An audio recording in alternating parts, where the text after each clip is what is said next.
নমস্কার, আমি জ্যোতিষী শ্রী গৌর ভট্টাচার্য।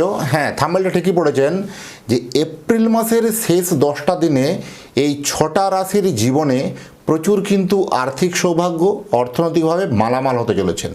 এই 10 দিনে কিন্তু আপনার মুখে হাসি ফুটবেই এই 6টা রাশির জাতক বা জাতিকাদের জন্য।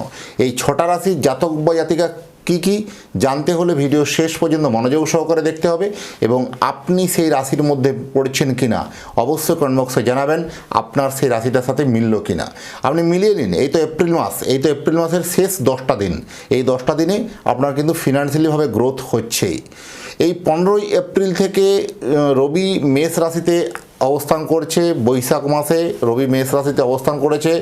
তাহলে রবি তুঙ্গস্থ অবস্থায় আছে এবং মিথুনের ঘরে বৃহস্পতি বসে আছে। এই দুটো গ্রহের তারতম্য বা এই দুটো গ্রহের তারতম্যের পরিপ্রেক্ষিতে এই 6টা রাশির জীবনে একটা কিন্তু অনবদ্য চেঞ্জ, অনবদ্য পরিবর্তন, অনবদ্য কিন্তু একটা দারুণ ফলাফল আসতে চলেছে। তার আগে বলে নিই, আমি জ্যোতিষী শ্রী গৌর ভট্টাচার্য। আমার চেম্বার হলো সারা ভারতবর্ষে একটাই চেম্বার। অন্যান্যদের মতো বিভিন্ন পাড়ায় পাড়ায় আমার চেম্বার নেই, বিভিন্ন হোটেলে চেম্বার, বিভিন্ন শহরে চেম্বার আমার নেই। প্রতিদিনই একই জায়গায় বসি। আমি এটাই বিশ্বাস করি, সঠিক বিচার বা সঠিক প্রতিকার করতে পারলে 10টা 20টা চেম্বার করার কোনো প্রয়োজন নেই। এক জায়গায় বসলে সমস্ত জায়গার মানুষ আসতে পারবে। আপনি অনেক দূরে থেকে হয়তো ভিডিওটা দেখছেন আমার, যে সেখান থেকে বাঁকুড়া আসা সম্ভব নয় বা আসতে পারছেন না, তার জন্য তো আপনার জন্য কি হবে, অনলাইন কনসালটেন্সি আছে। আপনি অনলাইনে আমার সঙ্গে কথা বলতে পারবেন। নিশ্চয়ই আপনার জন্মছকটাকে একবার চুলচেরা বিচার করার পরে আপনার ভাবনা বা চিন্তাটা বদলে যেতে পারে। কারণ আপনি যে সময় জন্মগ্রহণ করেছিলেন সেই সময়কার গ্রহ নক্ষত্রের স্থিতি বদলে দেবে আপনার ভাগ্যের রুটম্যাপ বা আপনার ভাগ্যের চাকা। আর প্রথম বলবো, যারা এখন ভিডিওটা দেখছেন, কোথা থেকে দেখছেন একটু কমেন্ট বক্সে লিখে দিলে সুবিধা হয়। আমার তাহলে কোথায় কোথায় ভিডিওটা পৌঁছাচ্ছে আমি জানতে পারবো, সেই অনুযায়ী ভিডিও বানাতে সুবিধা হবে। আর যদি মনে হয় আমার চ্যানেলটা এখনও সাবস্ক্রাইব আপনার হয়নি, দয়া করে রিকোয়েস্ট করবো চ্যানেলটা একটু সাবস্ক্রাইব করে দিয়ে যান। কারণ আপনার এই লাইক, কমেন্ট এবং সাবস্ক্রাইবে নতুন নতুন ভিডিও বানানোর জন্য উৎসাহটা বেড়ে যায়। আর প্রথমে বলি যে আমার কাছে জ্যোতিষ দেখাতে হলে একটা কথা মাথায় রাখতেই হবে, নিজের প্রবলেমের কথাগুলো নিজে থেকে বলবেন না, বলবো আমি, পথ দেখাবো আমি। আপনি জন্ম তারিখ, জন্ম সময় পাঠিয়েছেন, ব্যাস এনাফ, এবার থেমে যান। আগে আমি বলি, আপনি মিলিয়ে নিন, তারপরে আপনি বিশ্বাস করবেন। প্রথমে বলবো অতীত জীবনের কথা আগে বলবো, তারপরে বলবো বর্তমান জীবনের কথা, তারপরে তো ভবিষ্যৎবাণী। এই অতীতের কথাগুলো, বর্তমানের কথাগুলো যখন আপনার কাছে মিলে যাবে, যখন আপনার বিশ্বাসযোগ্যতা মনে হবে, তখন আপনি ভবিষ্যৎবাণী কথাগুলো বিশ্বাস করবেন বা মেনে চলবেন ইনস্ট্রাকশনগুলো।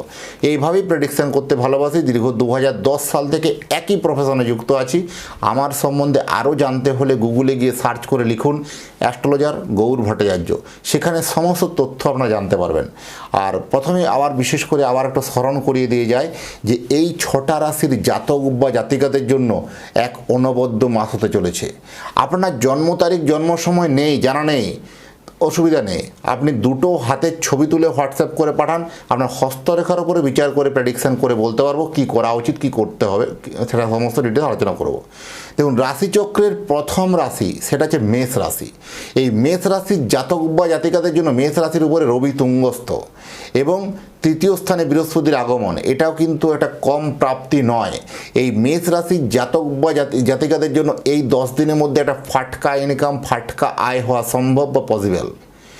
পরবর্তী যে রাশিটি বলবো সেটা হচ্ছে বৃষ রাশি। এই বৃষ রাশির জাতক বা জাতিকাদের জন্য এটাও কিন্তু অত্যন্ত শুভ বলবো। দ্বিতীয় স্থানে বৃহস্পতি, রাশির দ্বাদশে রবি এবং মোক্ষ লাভ এখানে যথেষ্ট কিন্তু ভালো বলবো। এবং পরবর্তী যে রাশিটা বলবো সেটা হচ্ছে মিথুন রাশি। তাহলে মেষ, বৃষ আর মিথুন, 3টে রাশি আমি পরপর পেলাম এখানে। একটা ভালো শুভ দিক, এরা কিন্তু আর্থিকভাবে মালামাল হতে চলেছেন এই এপ্রিল মাসের শেষ 10টা দিনে। আর পরবর্তী যে রাশি 3টে রাশি, সেই 3টে রাশির মধ্যে হলো তুলা রাশি। এই তুলা রাশির জাতক বা জাতিকাদের জন্য অনেক দিনের মনোবাসনা, অনেক দিনের মনস্কামনা পূর্ণ হতে পারে কিন্তু এই 10 দিনে। অনেক দিনের চিন্তাভাবনা, প্ল্যানিং যা ছিল সেই প্ল্যানটা আপনার সাকসেস, বাস্তবে রূপ পেতে পারে। এরকম একটা মিরাক্কেলি ঘটনা ঘটবে। তার পরবর্তীকালে যে রাশিটি বলবো সেটা হচ্ছে অত্যন্ত জনপ্রিয় রাশি, সেটা হচ্ছে মকর রাশি। এই মকর রাশি হচ্ছে যে আপনার ক্ষেত্রে একটা এমনই প্রাধান্য বা এমন একটা গুরুত্বপূর্ণ ভূমিকা পালন করবে যে জীবনের একটা চরমতম সিদ্ধান্তে আপনার কিন্তু ফিনান্সিয়ালি দিকটা কিন্তু বদলে দেবে। কারণ আপনি কোনো একটা সিদ্ধান্ত নিয়ে থমকেছিলেন বা চমকেছিলেন বা ভয় খাচ্ছিলেন বা সিদ্ধান্ত নিতে পারছিলেন না, সেটাও কিন্তু স্টেপটা এগিয়ে পড়ুন, অবশ্যই আপনার জন্য কিন্তু ভালো হবে। পরবর্তীকালে রাশি যেটা শেষ রাশি সেটা হচ্ছে মীন রাশি। তাহলে এই মীন রাশিরও কিন্তু ফিনান্সিয়ালি জায়গা প্রোগ্রেস যথেষ্ট কিন্তু ভালো হবে। এই 10 দিনের মধ্যে আপনার জন্য টাকা কড়ি ধন সম্পদ কিন্তু আসছে। এই মানযশ বাড়বে রাশিগুলোর মধ্যে, মানযশ বাড়ার সঙ্গে সঙ্গেও ধন ও দৌলতও কিন্তু বাড়বে। এই ধন দৌলতও কিন্তু আপনার কিন্তু বৃদ্ধি হবে। এই 6 রাশি কী আবার একবার 6টা রাশির কথা প্রথম থেকে বলে দিই। মেষ রাশি, বৃষ রাশি, মিথুন রাশি, তুলা রাশি, মকর রাশি আর মীন রাশি।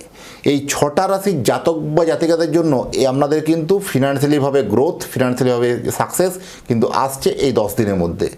আর আপনার কোন রাশি অবশ্যই কমেন্ট বক্সে লিখবেন। আপনার রাশি নিয়েও নেক্সট ভিডিও আমি আনছি।